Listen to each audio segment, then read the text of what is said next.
ونصلي على رسول الكريم أما بعد قال الله سبحانه وتعالى فأعوذ بالله من الشيطان الرجيم بسم الله الرحمن الرحيم لقد كان لكم في رسول الله أسوة حسنة وقال النبي صلى الله عليه وسلم بعثت لأتمم محاسن الأخلاق أو كما قال عليه الصلاة والسلام. قابل تکریم اساتذہ کرام، صدر محترم اور میرا عزیز ساتھیوں، جیسا کہ میں نے آپ حضرات کے سامنے ایک حدیث مبارکہ پیش کی کہ بعثت لأتمم محاسن الاخلاق، جب مقصد بعثت یہ تھا کہ آپ صلی اللہ علیہ وسلم حسن اخلاق کے سب سے بلند ترین مقام پر فائز ہو، تو رب ذوالجلال نے آپ کی شان میں قرآن میں یہ آیت نازل فرمائی کہ انک لعلی خلق عظیم، کہ بے شک آپ بلند ترین اخلاق کے حسن اخلاق پر فائز ہے.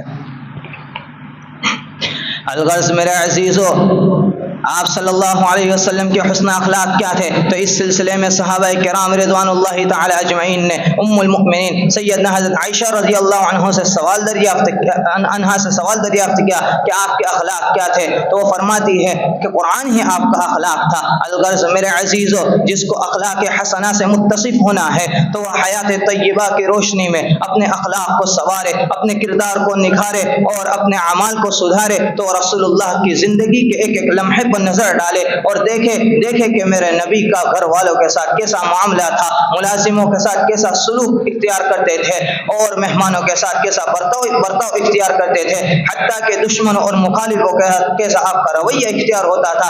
اگر اس سے ایک قدم اور بڑھ کے دیکھا جائے تو یہ بھی دیکھے کہ میرے نبی کا جانوروں کے ساتھ کیسا سلوک اختیار کرتے تھے. اور میرے بھائیوں، جن حسن اخلاق میں نرم گفتاری اور شیریں کلامی کو سب سے زیادہ اہمیت حاصل ہو، پھر کیا ہی کہنا. ہاں یہ وہ صفت ہے کہ جس سے دلوں کی دنیا فتح کی جاتی ہے، کہ جس سے دشمن دوست ہو جاتے ہیں، کہ جس سے بیگانے اپنے ہو جاتے ہیں، کہ جس سے بڑی مشکلات حل ہو جاتی ہے. کہ یہی تو بات تھی کہ نرم گفتاری، شیریں کلامی، کلام میں اپنائیت، گفتگو میں حلاوت، یہ میرے نبی کی خاص صفت تھی کہ جس کو قرآن کچھ یوں بیان کرتا ہے کہ لو کنت فظا غلیظ القلب لانفضوا من حولک، کہ اے میرے پیارے نبی، اے نبی جی، اگر آپ تند خو اور سخت دل ہوتے تو یہ صحابہ جو آپ کے ارد گرد منڈلا رہے ہیں یہ بھاگ جاتے. لیکن میرے عزیز، آپ تو سراپا رحمت تھے کہ آپ کا ملازموں کے ساتھ کیسا سلوک تھا، کہ جس کے بارے میں حضرت انس بن مالک رضی اللہ عنہ فرماتے ہیں کہ میں نے رسول اللہ کی 10 سال خدمت کی،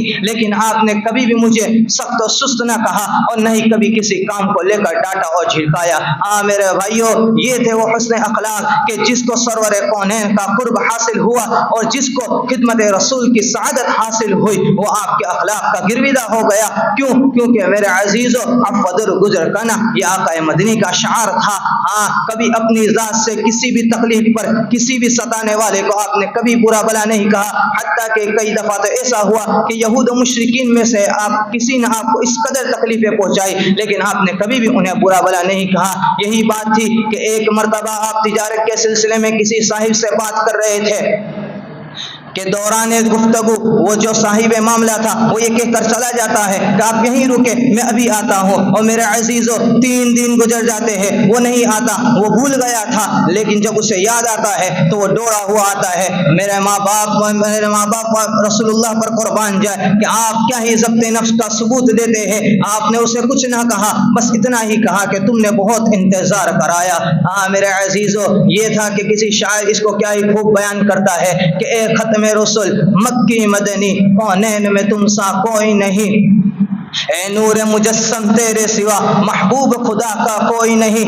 اوصاف تو سب نے پائے ہیں پر حسن سراپا کوئی نہیں، آدم سے جناب عیسیٰ تک سرکار کے جیسا کوئی نہیں. محترم سامعین کرام، اگر آپ کو رسول اللہ کے اعلی حسن اخلاق اور صحابہ کرام کے حسن اخلاق کو دیکھنا ہے تو جائیے اسیران بدر کے حالات پڑھیے اور دیکھیے کہ صحابہ کرام نے کس قدر اپنے دشمنوں کے ساتھ محبت و ہمدردی کا ثبوت دے رہے تھے کہ خود فرش زمین پر سوتے اور قیدیوں کو بستر پر سلاتے، کہ خود کھجوریں کھاتے اور قیدیوں کو روٹیاں کھلاتے تھے اور خود بھوکے رہ جاتے لیکن قیدیوں کو شکم سیر کر دیتے تھے. یہ ہے حسن اخلاق. لیکن میرے بھائیوں یاد رکھنا کہ حسن اخلاق یہ رسول اللہ کی حیات طیبہ اور سیرت مبارکہ کو نمونہ عمل بنانے سے زندگی میں آئے گا. لیکن آج افسوس تو اس کا ہے کہ جس طرح امت اسلامیہ اپنی ایمانی کمزوری کی شکار ہے، اسی طرح ان کے اخلاق میں بھی زوال پیدا ہو گیا ہے. لیکن میرے عزیزو اصل بات تو یہ ہے، سچ تو یہ ہے کہ ہم نے خزینہ اخلاق قرآن کریم کو چھوڑ دیا کہ جس کے نتیجے میں اخلاقی قدروں میں اغیار سے زیادہ بھی پست ہو گئے. الغرض آخر میں دعا ہے کہ اللہ رب العزت ہم سب کو کہی سنی باتوں پر اور رسول اللہ کی طرح ہمیں بھی حسن اخلاق کو اپنی زندگی میں نمونہ اور اسوہ بنانے کی توفیق عطا فرمائے. آمین. وآخر دعوانا الحمدللہ رب العالمین.